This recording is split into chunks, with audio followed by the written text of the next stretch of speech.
No sabía que el peor día de mi vida empezaría con un simple mensaje de texto. Tenemos que hablar. Eso fue lo que escribió mi esposo. Después de 10 años de matrimonio, 2 hijos y una vida que yo creía sólida, todo se redujo a 4 palabras frías en la pantalla. Y lo peor es que en ese momento yo todavía no tenía idea de hasta dónde llegaba su traición. Me llamo Laura, tengo 34 años y hasta hace poco pensaba que mi vida era bastante normal. No perfecta, claro. Pero estable.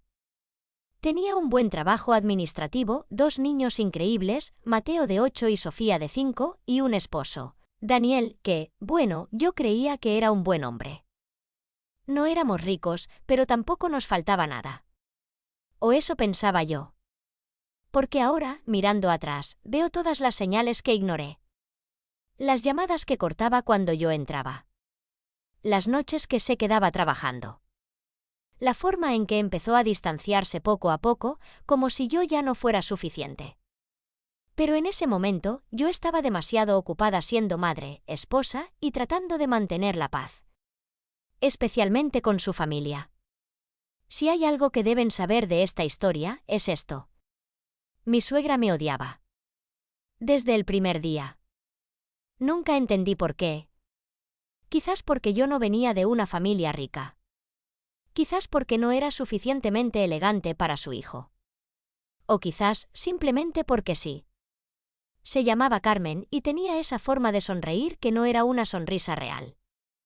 Siempre amable por fuera. Siempre venenosa por dentro. Laura, deberías cuidar más tu aspecto, me decía. Una mujer casada no puede descuidarse tanto. O esta otra. Daniel siempre tuvo estándares altos, espero que no se haya conformado. Y Daniel nunca me defendía. Nunca. Solo decía. Así es mi madre, ignórala. Pero no era tan fácil. Porque su familia no solo opinaba. Controlaba. El negocio familiar era importante. Mucho. Tenían varias propiedades, inversiones, dinero que yo nunca vi directamente, pero que siempre estuvo presente. Daniel trabajaba con su padre. Y aunque nuestro estilo de vida era normal, yo sabía que había más detrás.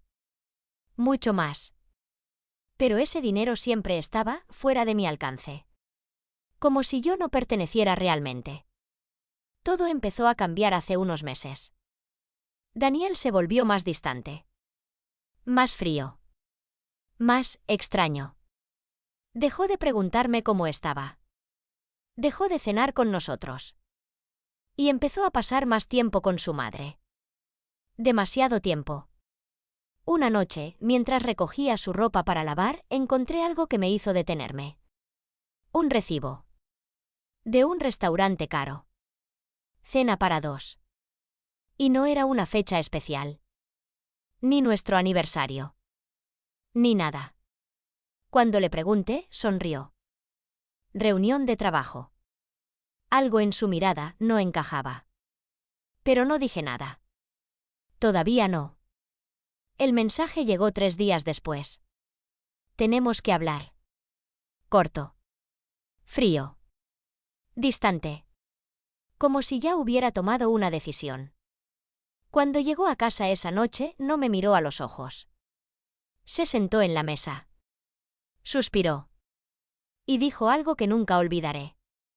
Quiero el divorcio. Así. Sin más. Como si estuviera hablando del clima.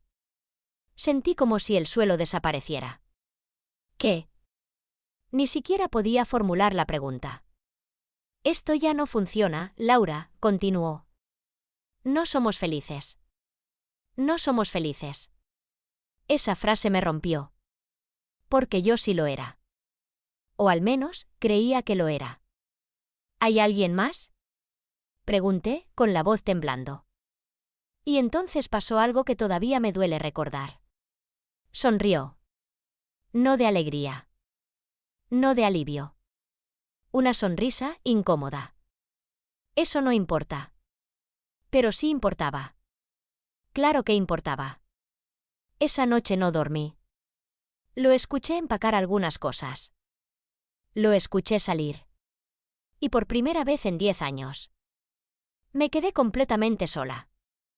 Pensé que eso era lo peor. Que el divorcio sería la parte más dolorosa. Pero estaba equivocada. Muy equivocada. Porque lo que vino después fue mucho peor. Una semana más tarde, recibí una llamada de mi suegra. Nunca me llamaba directamente. Nunca. Laura, necesitamos hablar sobre los niños. Su tono era diferente. Frío. Calculador. ¿Qué pasa? Pregunté. Hubo una pausa. Daniel está considerando solicitar la custodia completa. Sentí que el corazón se me detuvo. ¿Qué? Creemos que es lo mejor para ellos.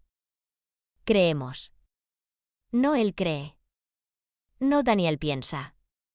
Creemos. Como si fuera una decisión familiar. Como si yo no fuera su madre. Eso es absurdo, dije, tratando de mantener la calma. Soy su madre. Siempre he estado con ellos. Pero no eres la más estable, respondió. Y ahí supe que esto no era solo un divorcio. Era una guerra. Colgué sin despedirme. Me temblaban las manos. La cabeza me daba vueltas. Custodia completa. ¿En serio pensaban quitarme a mis hijos? ¿En serio creían que podían hacerlo? Esa misma noche, Daniel vino a casa. Sin avisar. Entró como si nada. Como si aún viviera allí. Tenemos que hablar de los niños, dijo. Otra vez esa frase. Tu madre ya lo hizo, respondí. No negó nada. No se sorprendió. Simplemente asintió. Es lo mejor. Sentí una mezcla de rabia y miedo. ¿Lo mejor para quién? No respondió de inmediato. Solo me miró. Y entonces dijo algo que me dejó helada. No puedes darles la vida que nosotros sí podemos. Nosotros. Otra vez esa palabra. Como si yo ya no fuera parte. Como si me hubieran borrado. ¿Estás diciendo que quieres comprar a tus propios hijos? Pregunté. Estoy diciendo que con nosotros tendrán más oportunidades. Me reí. Pero no era una risa real. Era desesperación. Yo los crié, Daniel. Yo estuve cuando estaban enfermos. Yo estuve cuando tú no estabas. Eso no es suficiente. Ese fue el momento. El momento en que entendí que no lo conocía. Que el hombre con el que me casé ya no existía. O quizás nunca existió. Pero lo peor estaba por venir. Porque al día siguiente descubrí algo que cambió completamente el juego. Algo que explicaba todo. Y que convertiría esta historia en algo mucho más oscuro de lo que jamás imaginé. Al día siguiente desperté con una sensación extraña en el pecho, como si algo estuviera a punto de romperse definitivamente, pero no sabía exactamente qué. Me levanté temprano porque casi no dormí, preparé el desayuno para los niños intentando actuar normal, intentando no preocuparlos, pero Mateo me miraba raro, como si ya intuyera que algo no estaba bien. Y Sofía no dejaba de preguntarme por qué papá no había vuelto a casa, y cada pregunta era como una pequeña aguja clavándose más profundo. Pero respiré hondo y sonreí porque no podía derrumbarme frente a ellos, no todavía. Los llevé al colegio. Volví a casa y me senté en el sofá en silencio absoluto, ese silencio que pesa, ese que te obliga a pensar, ese que te muestra todo lo que evitaste ver, y fue ahí cuando recordé algo que en su momento no le di importancia, pero que ahora me parecía demasiado sospechoso. Hace unas semanas Daniel había insistido en que firmara unos documentos. Dijo que eran papeles del banco, algo sobre reorganizar cuentas, hacerlo todo más eficiente. Yo confiaba en él, siempre confié, ni siquiera leí con atención, firmé porque era mi esposo, porque pensé que éramos un equipo, porque nunca imaginé que usaría eso en mi contra. Y en ese momento sentí un frío recorriéndome la espalda. Me levanté de golpe y fui directamente al cajón donde guardábamos los documentos importantes. Empecé a buscar con manos temblorosas, papeles, carpetas, contratos, todo. desordenado, hasta que encontré la copia, la abrí y empecé a leer. Al principio no entendía mucho. Términos legales, lenguaje complicado, pero poco a poco las palabras empezaron a tomar sentido. Y lo que entendí me dejó sin aire. Había firmado una transferencia parcial de bienes. Parte de lo que estaba a mi nombre ya no lo estaba. Propiedades, cuentas, incluso el coche, todo estaba reorganizado a nombre de una sociedad vinculada a la familia de Daniel. Y mi nombre apenas aparecía. Era como si me hubieran borrado poco a poco sin que yo lo notara. Me senté en el suelo porque las piernas ya no me sostenían. No era solo un divorcio, no era solo una traición emocional, era algo calculado, algo planeado, algo frío. Y entonces todo empezó a encajar, las reuniones nocturnas, la cercanía con su madre, el distanciamiento. Todo era parte de algo más grande. Algo que llevaba tiempo gestándose mientras yo vivía creyendo que todo estaba bien. En ese momento sentí miedo real, no solo tristeza. Miedo, porque si habían sido capaces de hacer eso sin que yo lo notara. ¿Qué más habían hecho? ¿Qué más estaban planeando? ¿Qué más podían quitarme? Y la respuesta me golpeó como un martillo. Los niños, claro que sí, todo esto no era solo por dinero, era control, era poder, era dejarme sin nada. Sin recursos, sin estabilidad, para luego usar eso como argumento para quitarme a mis hijos. Y por primera vez en todo esto entendí que no podía quedarme paralizada. No podía seguir siendo la mujer que aguanta, que calla, que espera que todo se arregle solo, porque esto no sé. Iba a arreglar, esto iba a empeorar, y mucho. Tomé mi teléfono y llamé a una amiga que trabajaba en un despacho legal, no era una abogada de familia. Pero sabía moverse, sabía a quién contactar. Cuando le expliqué todo hubo un silencio largo al otro lado de la línea, y luego dijo algo que me hizo tragar saliva. Esto está muy mal, Laura, muy mal, esto parece premeditado. Necesitas un abogado ya, no mañana, no la próxima semana, hoy. Colgué y me quedé mirando el teléfono unos segundos, como si ese pequeño objeto acabara de cambiar el rumbo de mi vida, y en cierto modo lo había hecho. Esa misma tarde fui a ver a un abogado, un hombre serio, directo, de esos que no te dicen lo que quieres oír sino lo que necesitas saber. Le llevé todos los documentos que encontré. Le conté todo desde el principio, cada detalle, cada comportamiento extraño, cada conversación, cada señal que ignoré, y mientras hablaba podía ver en su cara que algo no estaba bien, que esto no era un divorcio común. Cuando terminé se recostó en su silla y me miró fijamente. Laura, voy a ser muy claro contigo, esto no es casualidad. Esto es una estrategia. Alguien está intentando dejarte sin recursos legales y financieros antes del proceso de custodia.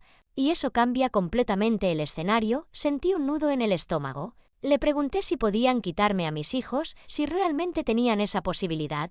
Y su respuesta no fue lo que quería oír. Dijo que con suficiente evidencia de inestabilidad económica y con los recursos adecuados, podrían intentarlo seriamente, pero también dijo algo más, algo que se convirtió en mi único punto de apoyo en ese momento. Dijo que lo que habían hecho con los bienes podría jugar en su contra si se demostraba mala fe, manipulación o engaño, y entonces me miró con más intensidad y preguntó, ¿firmaste bajo presión o sin información completa? Y yo no dudé, dije que sí, porque era la verdad, porque confié, porque no sabía, porque nunca imaginé que mi propio esposo me engañaría. Así, el abogado asintió lentamente y dijo que eso podía ser clave, que necesitábamos pruebas, correos, mensajes, cualquier cosa que demostrara que fui inducida a firmar sin conocimiento real. Y en ese momento recordé algo más, algo pequeño, pero importante. Daniel me había enviado esos documentos por correo antes de firmarlos, con un mensaje corto: firma esto. Es solo rutina. Esas palabras ahora sonaban diferentes, ya no eran normales, eran manipuladoras. Eran parte del engaño. Salí del despacho con una mezcla de miedo y determinación.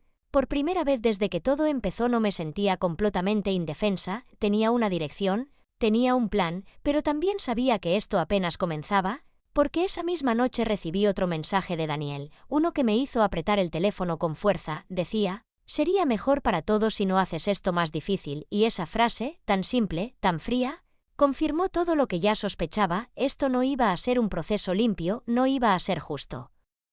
Y definitivamente no iba a ser fácil, pero lo que ellos aún no sabían, lo que ni Daniel ni su familia podían imaginar, era que yo ya no era la misma mujer que firmaba papeles sin leer, que sonreía para evitar conflictos, que agachaba la cabeza para mantener la paz. Algo dentro de mí había cambiado, algo que llevaba años dormido y que ahora empezaba a despertar lentamente. pero con fuerza, y aunque todavía no lo sabía del todo, ese cambio sería exactamente lo que necesitaría para enfrentarlo. Que estaba a punto de descubrir, porque había una pieza más en todo esto, una pieza que aún no había visto, una verdad oculta que explicaba por qué estaban tan seguros, por qué actuaban como si ya hubieran ganado. Y cuando finalmente la encontré, entendí que no solo estaban jugando sucio, estaban apostando todo a un secreto que, si salía a la luz, lo cambiaría absolutamente todo. Esa noche casi no pude respirar con normalidad. Sentía como si el aire pesara, como si cada pensamiento fuera demasiado grande para mi cabeza. Miraba a mis hijos dormir y lo único que podía pensar era que alguien estaba intentando arrebatármelos y que todo lo que yo había construido durante años se estaba desmoronando en cuestión de días, pero había algo más. Algo que no terminaba de encajar, algo que me decía que esto no era solo dinero ni custodia. Había una seguridad en Daniel, una frialdad en su familia, como si ya supieran el resultado antes de empezar, y esa sensación no me dejaba en paz, así que hice algo que nunca pensé que haría, revisé el portátil de Daniel. Todavía estaba en casa, no se lo había llevado, y durante años nunca sentí la necesidad de mirar nada. Pero ya no estábamos en ese punto, ya no había confianza que proteger, solo verdad que descubrir. Lo encendí con manos temblorosas, tardó unos segundos en iniciar y cada segundo se me hacía eterno, como si estuviera a punto de cruzar una línea invisible. Cuando por fin apareció el escritorio empecé a revisar todo, correos, carpetas, documentos. Al principio no encontré nada fuera de lo normal, pero algo me dijo que no me rindiera. Daniel no era descuidado, si estaba haciendo algo tan grande, no iba a dejarlo a simple vista. Así que busqué más profundo, archivos ocultos, carpetas con nombres genéricos, y entonces lo encontré, una carpeta que no debería haber estado ahí. Sin nombre claro, casi invisible, la abrí y sentí que el corazón se me iba a salir del pecho.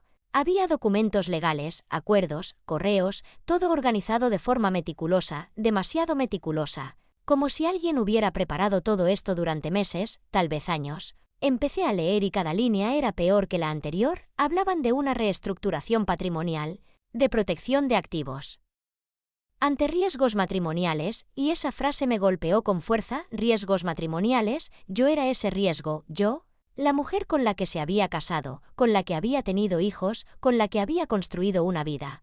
Era vista como un riesgo que debía ser controlado, eliminado, reducido.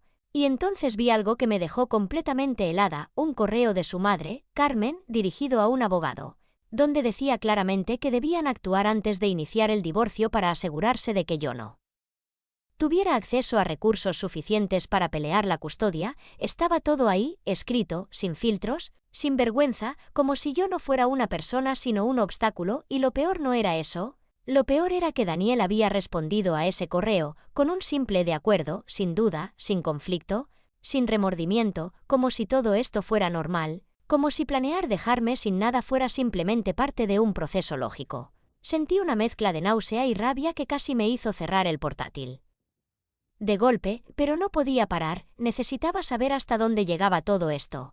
Seguí revisando y entonces encontré otra cosa, algo que cambió completamente mi perspectiva. Había informes, documentos médicos, evaluaciones psicológicas, y mi nombre aparecía en ellos. Al principio pensé que era un error, pero no, eran informes sobre mí, sobre mi estado emocional, mi estabilidad, mi capacidad como madre, y lo más aterrador era que no eran reales, eran interpretaciones, manipulaciones, construcciones hechas a partir de pequeñas situaciones sacadas de contexto. Una vez que lloré frente a los niños porque estaba agotada, otra vez que me sentí abrumada por el trabajo, todo eso había sido documentado, exagerado, transformado en evidencia de inestabilidad. Y entonces entendí el plan completo. No solo querían quitarme los recursos, querían construir una narrativa, una historia en la que yo no era apta, en la que yo era débil, emocionalmente inestable, incapaz de criar a mis propios hijos, y lo estaban haciendo con una precisión que daba miedo. No era improvisado, no era impulsivo. Era una estrategia diseñada paso a paso. Sentí lágrimas caer, pero no eran de tristeza, no en ese momento. Eran de una rabia contenida que llevaba años acumulándose sin que yo lo supiera. Porque de repente todo encajaba, cada comentario de su madre, cada crítica disfrazada de consejo, cada vez que Daniel minimizaba mis emociones, todo era parte de algo más grande. algo que ahora veía con claridad, y en medio de todo eso encontré el golpe final, una conversación reciente entre Daniel y un contacto guardado como al principio no entendí quién era. Pero cuando leí los mensajes sentí como si el mundo se detuviera, no solo había alguien más, no solo me había engañado, sino que esa persona estaba involucrada en todo esto, hablaban de cuándo todo termine, de la nueva etapa, de cómo sería más fácil sin mí, y en un mensaje en particular Daniel decía algo que me rompió de una forma diferente. Decía que siempre se había sentido limitado en este matrimonio, que necesitaba algo más, alguien que estuviera a su nivel. Esas palabras me atravesaron, porque no eran solo sobre dinero o estatus, eran sobre cómo me veía realmente, como alguien inferior, alguien que no estaba a la altura, alguien prescindible. Cerré el portátil de golpe porque ya no podía más. Me quedé sentada en el suelo en silencio, procesando todo, intentando entender cómo llegamos a esto, cómo alguien puede compartir su vida contigo durante años y al mismo tiempo construir tu caída en secreto. Y en ese momento algo dentro de mí terminó de romperse, pero no fue una ruptura débil, fue algo diferente. Algo más duro, más frío, más decidido, porque ya no había dudas, ya no había espacio para negociar o intentar arreglar las cosas. Esto era una guerra, y ellos ya habían dado el primer golpe. Pero cometieron un error, uno grande. Pensaron que yo nunca lo descubriría. Pensaron que seguiría siendo la misma, que aceptaría todo, que me rendiría, que me quedaría sin nada. Y en ese instante entendí que esa sería su mayor equivocación, porque ahora yo tenía pruebas, tenía evidencia, tenía la verdad, y aunque todavía no sabía exactamente cómo lo iba a usar, sabía que lo haría. Sabía que no iba a permitir que me destruyeran sin luchar. Sabía que esto no terminaría como ellos planeaban. Pero también sabía algo más, algo que me hizo estremecer mientras miraba a mis hijos dormir esa noche. Esto apenas era el comienzo, porque si ellos habían sido capaces de llegar tan lejos, entonces también serían capaces de hacer cosas aún peores cuando se dieran cuenta de que yo no iba a caer tan fácilmente. Y la pregunta ya no era si vendrían más golpes, la pregunta era cuándo y qué tan lejos estarían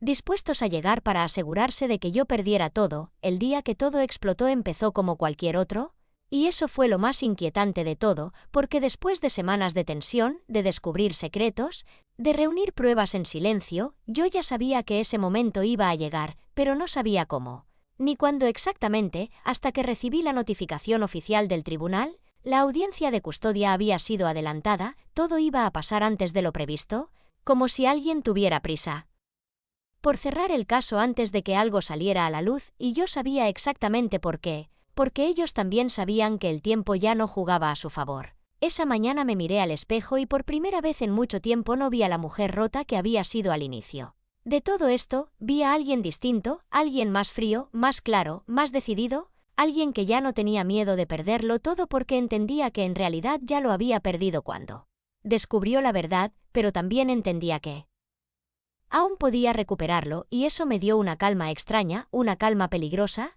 Llegué al tribunal con mi abogado, los pasillos estaban llenos de gente, pero yo solo veía una cosa: a Daniel y a su madre al otro lado, hablando en voz baja, tranquilos, seguros, como si ya hubieran ganado. Y cuando Carmen me miró, esa sonrisa volvió, esa sonrisa venenosa que había odiado durante años, pero esta vez no bajé la mirada, esta vez le sostuve la mirada sin miedo, y por primera vez noté algo diferente, una pequeña duda en sus ojos, como si no reconociera a la persona frente a ella, como si algo no encajara. Y tenía razón, porque yo ya no era la misma. La audiencia comenzó, los abogados hablaron, presentaron argumentos y tal como esperaba. El lado de Daniel presentó su narrativa, hablaron de estabilidad financiera, de mejores oportunidades, de entorno más adecuado, y luego empezaron con lo que más temía, los informes sobre mí. Esos documentos manipulados, esas interpretaciones torcidas de momentos vulnerables, intentaron pintarme como inestable, como emocionalmente frágil, como alguien que no podía ofrecer un entorno seguro. Cada palabra era calculada, cada frase diseñada para sembrar duda, y por un momento, solo un momento, sentí el viejo miedo volver, pero entonces mi abogado me tocó ligeramente el brazo, una señal. Era el momento. Cuando nos dieron la palabra, no interrumpimos de inmediato, dejamos que terminaran. Dejamos que se sintieran cómodos, seguros, confiados, y luego mi abogado se levantó, con calma, con precisión.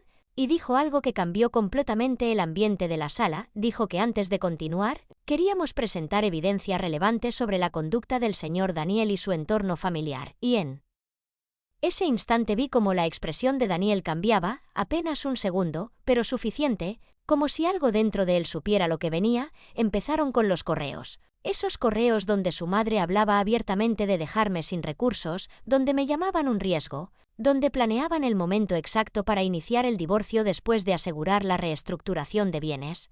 El juez los leyó en silencio, pero su expresión se endureció. Luego vinieron los documentos financieros, las transferencias, las firmas obtenidas sin información completa, todo detallado, todo explicado y finalmente, lo que realmente rompió todo, los informes psicológicos desmontados, mostrando cómo habían sido construidos a partir de fragmentos fuera de contexto, sin evaluaciones reales, sin base clínica sólida, simplemente una narrativa fabricada. En ese momento la sala estaba en silencio absoluto, nadie hablaba, nadie se movía. Y entonces mi abogado hizo la última jugada, reprodujo los mensajes. Los mensajes entre Daniel y esa otra mujer, donde hablaban del plan, del divorcio, de la nueva vida, de cómo todo sería más fácil sin mí, y esa fue la grieta final, porque ya no era solo un conflicto familiar. Era un patrón, una intención clara, una estrategia para manipular el sistema. El juez pidió un receso breve. Y durante esos minutos el aire era pesado. Daniel no me miraba, su madre estaba pálida. Por primera vez no tenía esa sonrisa. Cuando regresamos, la decisión no fue inmediata, pero sí clara en su dirección. El juez cuestionó duramente a la otra parte, habló de posible fraude, de manipulación de evidencia, de conducta poco ética, y dejó claro que eso afectaría seriamente cualquier consideración sobre custodia. La audiencia terminó con una resolución provisional: custodia primaria para mí, evaluación completa de las acciones financieras de Daniel y su familia, y una advertencia formal sobre las consecuencias legales de lo presentado. Salí de esa sala con una sensación que no puedo describir completamente. No era felicidad pura, era algo más profundo, era justicia, era equilibrio, era la verdad saliendo a la superficie después de haber estado enterrada tanto tiempo. Pero la verdadera caída de ellos vino después. En las semanas siguientes se abrió una investigación más amplia. Los movimientos financieros fueron revisados, y lo que encontraron fue peor de lo que incluso yo imaginaba. No solo era mi caso, había irregularidades en otras operaciones, evasión, manipulación de activos. Lo que comenzó como un intento de quitarme todo terminó exponiendo mucho más. Daniel perdió su posición en el negocio familiar, su reputación quedó destruida, y su madre, Carmen, esa mujer que siempre se creyó intocable, tuvo que enfrentar consecuencias legales reales, no solo sociales. Y lo más irónico de todo es que el dinero que tanto intentaron proteger fue lo que terminó hundiéndolos. Mientras tanto, yo reconstruí mi vida poco a poco. No fue fácil, no fue rápido, pero fue real. Mis hijos se quedaron conmigo, crecieron en un ambiente donde finalmente había paz, no lujo, no excesos, pero sí algo mucho más importante: honestidad, seguridad, amor. A veces la gente me pregunta si valió la pena, si todo ese dolor, toda esa lucha, todo ese desgaste tuvo sentido, y siempre respondo lo mismo: no, no valió la pena lo que hicieron, nunca lo valdrá. Pero si valió la pena no rendirme, si valió la pena descubrir la verdad, si valió la pena demostrar que no era la mujer débil que ellos pensaban que podían destruir, porque al final, la vida tiene una forma extraña pero precisa de equilibrar las cosas, y cuando alguien construye su victoria sobre mentiras, tarde o temprano todo se derrumba, y cuando eso pasa, no hay dinero, ni poder, ni influencia que pueda salvarlos, y yo fui testigo de eso. Lo viví, lo enfrenté, y sobreviví, y eso, al final, es la única victoria que realmente importa.